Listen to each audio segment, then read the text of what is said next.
रात थी 26 नवंबर 2008, 8:30 के आसपास। अचानक सीएसटी के मंच पर एक तेज सी आवाज आई और फिर अजमल कसाब और उसका साथी अंधाधुंध फायरिंग शुरू कर देते हैं। पर यह कहानी गोलियों से शुरू नहीं हुई। यह कहानी शुरू हुई 7 साल पहले एक स्कूल की क्लासरूम से, जब 2 लड़के बने दोस्त। एक डॉक्टर बनने चला गया, दूसरा दुनिया का सबसे खतरनाक आतंकवादी बन गया।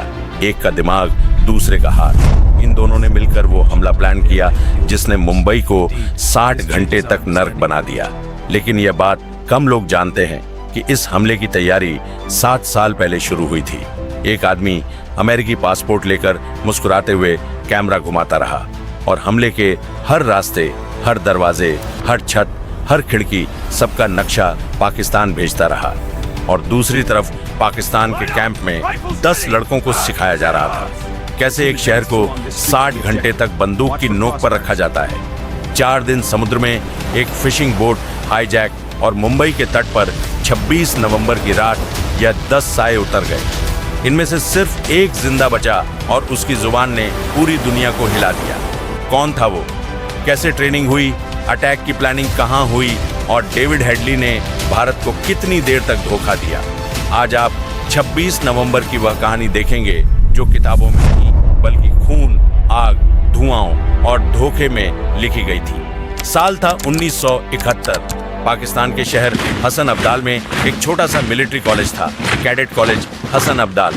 वहीं पढ़ते थे 2 लड़के, तहब्बुर हुसैन राणा और दाऊद सैयद गिलानी। दोनों में बहुत गहरी दोस्ती थी। दोनों का सपना था कि देश की सेना में जाकर कुछ बहुत बड़ा करे। तहब्बुर राणा बहुत डिसिप्लिन लड़का था, पढ़ाई में तेज और हमेशा यूनिफॉर्म में एकदम परफेक्ट। दूसरी तरफ दाऊद गिलानी थोड़ा अलग था। उसका लुक भी अनयूजुअल था। उसका रंग गोरा था, उसकी एक आंख भूरी थी और दूसरी आंख नीली। पाकिस्तान जैसे देश में ऐसा लुक बहुत रेयर था। लोग उसे देखकर अक्सर कहते थे, यह तो पाकिस्तानी लगता ही नहीं। दरअसल उसकी मां अमेरिकन थी और उनका नाम एलिस सेरल हेडली था। उनके पिता पाकिस्तान के सीनियर ब्यूरोक्रेट सैयद सलीम गिलानी थे। उनके पेरेंट्स की शादी तो पाकिस्तान में हुई थी, लेकिन बाद में तलाक हो गया। उसकी मां वापस अमेरिका चली गई और दाऊद बचपन में अपने पिता के साथ पाकिस्तान में रहा। 7 साल की उम्र तक वो पाकिस्तान में रहा। लेकिन 1977 में जब उसके पिता ने उसे अमेरिका भेज दिया तो वो अपनी मां के पास फिलाडेल्फिया जाकर बस गया। यहीं से उसकी जिंदगी ने नया मोड़ लिया। अमेरिका में उसने पढ़ाई तो की, लेकिन धीरे धीरे गलत संगत में पड़ गया। ड्रग्स पार्टीज और स्मगलिंग का हिस्सा बन गया। 1980 और 1990 के बीच वो कोकेन और हेरोइन के बिजनेस में पूरी तरह इन्वॉल्व हो गया। 2 बार FBI ने उसे गिरफ्तार किया, लेकिन हर बार किसी न किसी तरह वो छूट गया। वो बहुत स्मूथ टॉकर था, दिखने में एजुकेटेड, बात करने में चार्मिंग, लेकिन अंदर से खतरनाक। इसी बीच तहब्बुर राणा का करियर भी आगे बढ़ गया। वो पाकिस्तानी आर्मी मेडिकल कोर्स में गया, डॉक्टर बना और बाद में एक कनाडियन सिटीजन से शादी करके कनाडा शिफ्ट हो गया। वहां उसने इमिग्रेशन और वीजा कंसल्टेंसी का बिजनेस शुरू किया, फर्स्ट वर्ल्ड इमिग्रेशन सर्विसेज, जिसकी ब्रांचेस टोरंटो, न्यूयॉर्क और शिकागो जैसे बड़े शहरों में थी। दूसरी तरफ दाऊद गिलानी की जिंदगी गिरती जा रही थी। उसका ड्रग बिजनेस कोलैप्स हुआ, केसेस बढ़ने लगे और वो डिप्रेशन में चला गया। लेकिन 2001 में उसकी जिंदगी में एक ऐसा मोड़ आया जिसने पूरी कहानी बदल दी। उस साल उसने कांटेक्ट किया पाकिस्तान के एक रिलीजियस ग्रुप से, लश्कर तैयबा, जिसका फाउंडर था हाफिज मोहम्मद सईद। उस वक्त हाफिज सईद ऑलरेडी भारत पर कई अटैक्स कर चुका था। और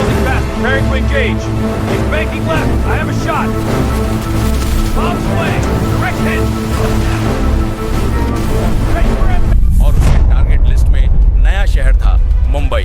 दाऊद गिलानी के लिए यह नया रास्ता था। वो पाकिस्तान गया और वहां हाफिज सईद और जकी उर रहमान लखवी से मिला। हाफिज सईद ने उससे कहा, तुम हमारे लिए बहुत यूजफुल साबित हो सकते हो। और सच में गिलानी का अमेरिकन लुक, फ्लुएंट इंग्लिश और ड्यूल बैकग्राउंड लश्कर के लिए गोल्ड माइन था। 2002 में उसे लश्कर के मुरीद हके ट्रेनिंग कैंप बुलाया गया। यह लाहौर के बाहर लश्कर तैयबा का हेडक्वार्टर था। यहाँ उसने इंट्रोडक्टरी ट्रेनिंग ली, जिसे वह दावत बोलते हैं। इसमें उसे आइडियोलॉजी सिखाई गई कि इंडिया, इजराइल और अमेरिका उनके दुश्मन हैं।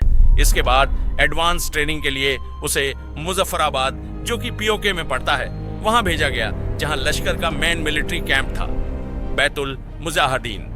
यहीं से वह लश्कर की कोर आइडियोलॉजी और प्लानिंग का हिस्सा बन गया। 2002 से 2003 तक उसने पाकिस्तान के 5 दौरे किए, फरवरी, अगस्त, अप्रैल, अगस्त और दिसंबर। हर बार ट्रेनिंग सेशंस में शामिल हुआ, नए कॉन्टैक्ट्स बनाए और लश्कर के कोर लीडरशिप से जुड़ गया। ट्रेनिंग खत्म होने के बाद उसे लश्कर के फॉरेन रिक्रूटमेंट विंग में भेज दिया गया, जिसका हेड था साजिद मीर। साजिद मीर ने उससे कहा, तुम्हारा काम अब बैटलफील्ड पर नहीं होगा, तुम्हारा काम है इंटेलिजेंस गैदर करना और इन्फिल्ट्रेशन में मदद करना। साजिद मीर ने उसे साफ कहा, अब तुम अमेरिका वापस जाओ और अपना नाम चेंज करो, बाकी इंस्ट्रक्शंस तुम्हें वहां मिलेंगे। दाऊद गिलानी ने वही किया। वो वापस अमेरिका गया और अपनी मां का लास्ट नेम अडॉप्ट किया। अब उसका नया नाम था डेविड कोलमैन हेडली। नया नाम, नया पासपोर्ट, नई पहचान। 2005 में उसने ऑफिशियली नाम बदलने का एफिडेविट दाखिल किया और अमेरिकन पासपोर्ट हासिल कर लिया। अब वो दिखने में पूरी तरह अमेरिकन था। Blue eyes, white skin, clean accent, US passport. कोई सोच भी नहीं सकता था कि यह आदमी एक्चुअली पाकिस्तान ट्रेन टेररिस्ट है। इंडियन इंटेलिजेंस एजेंसीज का मानना है कि इस प्रोसेस में पाकिस्तान की इंटर सर्विसेज इंटेलिजेंस ISI ने उसकी मदद की थी, क्योंकि किसी ऐसे आदमी को जो पहले 2 बार ड्रग स्मगलिंग में गिरफ्तार हुआ हो, इतने आसानी से यूएस पासपोर्ट मिलना ऑलमोस्ट इम्पॉसिबल था। हेडली अब दोहरी जिंदगी जीने लगा, ऊपर से एक सक्सेसफुल बिजनेसमैन, नीचे से लश्कर का स्लीपर एजेंट, और यहीं पर उसकी स्टोरी फिर से जुड़ती है अपने पुराने दोस्त तहब्बुर राणा से। वो कनाडा में सेटल था और अमेरिका में भी उसकी इमिग्रेशन कंसल्टेंसी चल रही थी। हेडली ने उससे कांटेक्ट किया और कहा, भाई एक काम है जो दोनों के लिए प्रॉफिटेबल होगा। लश्कर की तरफ से उसे एक प्लान मिला था, इंडिया में बेस एस्टैब्लिश करो।